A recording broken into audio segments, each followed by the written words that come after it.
গ্রামের নামেই হাটের নাম দেওয়া হয়েছে উথলি। নবান্ন উৎসব উপলক্ষে বগুড়ায় ঐতিহ্যবাহী এই মাছের মেলা প্রতি বছর বসে পয়লা অগ্রহায়ণে।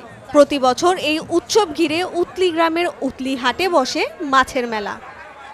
প্রায় 10 থেকে 15টি গ্রামের মানুষ সহ আশেপাশের উপজেলার মানুষ এসেছেন নবান্নের এই মাছের মেলাকে ঘিরে উৎসব উপভোগ করতে। নবান্নের মেলাটা অনেক ঐতিহ্যবাহী।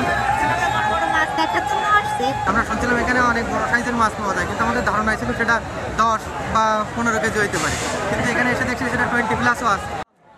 নবান্নের নতুন চালের ভাতের সঙ্গে মেলা থেকে মাছ কিনে মেয়ের জামাই সহ স্বজনদের আপ্যায়ন করে থাকেন স্থানীয় ব্যক্তিরা।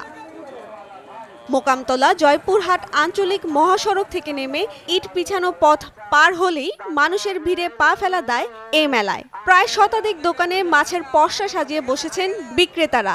কোটি কোটি টাকার মাছ কিনে বেচা হয়, বিভিন্ন জায়গা থেকে লোকজন আসে। এখানে মোকামতলা আড়ত আছে, মোকামতলা আড়ত আমরা ক্রয় করে নিয়ে এখানে এসে বিক্রি করি। বড় বড় রুই, কাতলা, ব্রিগেড, পাঙ্গাস, মৃগেল সহ বিভিন্ন চাষের মাছ নিয়ে এসেছেন এখানে।